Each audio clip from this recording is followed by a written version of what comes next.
वर्तमान समय परमपिता परमात्मा शिव बाबा हम बच्चों को संसार का सबसे ऊंच पद देने के लिए ऊंच पढ़ाई पढ़ाते हैं। मेरे बच्चे सर्वगुण संपन्न, 16 कला संपूर्ण, संपूर्ण निर्विकारी, संपूर्ण अहिंसक, मर्यादा पुरुषोत्तम बने। तो बाबा ने हम बच्चों को सबसे पहले आकर के आत्मिक स्मृति दिलाई है। बाबा जानते हैं कि आत्मा समझने से ही पवित्रता सदा कायम रह सकती है।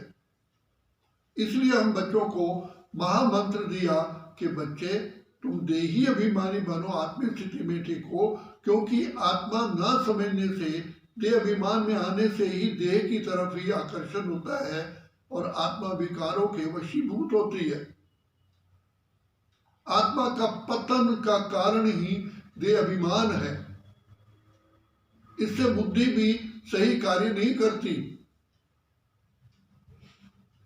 जैसे जैसे हम आत्मिक स्थिति में आते जाते हैं, हमारा अनुभव बदलाता है, उतना ही बुद्धि रूपी यंत्र भी सही कार्य करता है और बाबा के साथ हमारी याद टिक जाती है।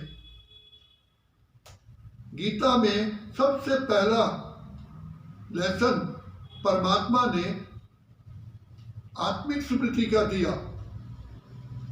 आत्मिक स्मृति में आने के लिए परमात्मा को सारा गीता ज्ञान देना पड़ा और अंत में जब अर्जुन ने कहा मेरा मोह नष्ट हो चुका है, नष्ट मोहा स्मृति लब्धा, मैं आपकी याद में टिक गया हूं, तो परमात्मा ने ज्ञान देना ही बंद कर दिया।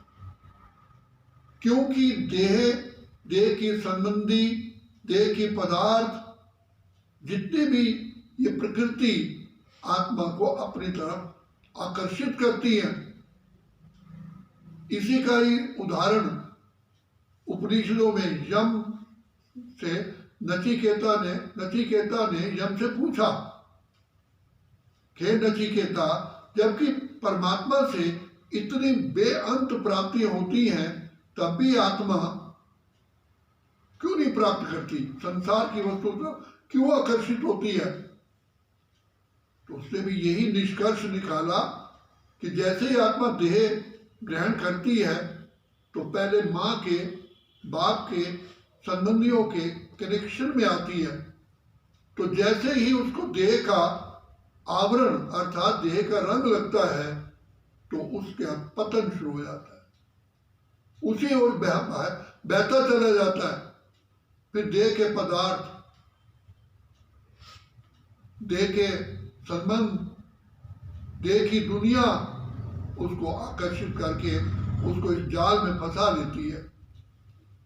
तो बाबा ने आकर के हम बच्चों को सहज मार्ग बताया, बच्चे देही अभिमानी बनो। देही अभिमानी बनने से बाप से प्यार जुटता है।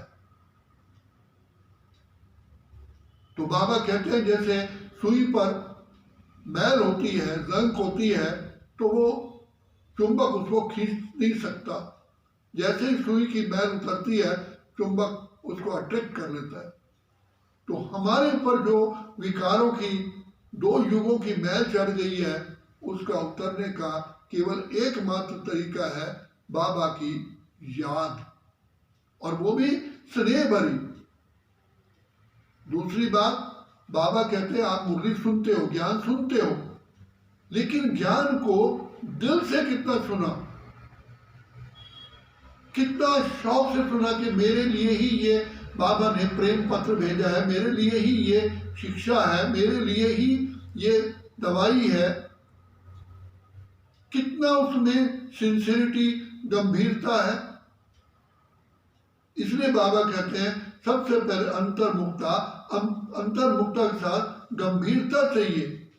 ज्ञान में जब तक गंभीरता नहीं आएगी, ये बाबा के महावाक्य केवल मेरे लिए मेरे लिए मेरे लिए ही है और मुझे धारण करने हैं, ये आत्मा की खुराक है। इसलिए बाबा ने कहा ये ज्ञान और योग तुम्हारा एप्पल है। जैसे कहते हैं भाई एक एप्पल रोज खाओ तो आप तंदुरुस्त रहोगे। मूली तो हमने सुन ली, लेकिन हमने उसको मनन चिंतन करके अपने अंदर धारण कितना किया। मम्मा ने क्या कहा, वहां कोई विकार नहीं, ईर्ष्या नहीं, द्वेष नहीं। ज्ञान में चलते चलते ये सारी बातें आ जाती हैं।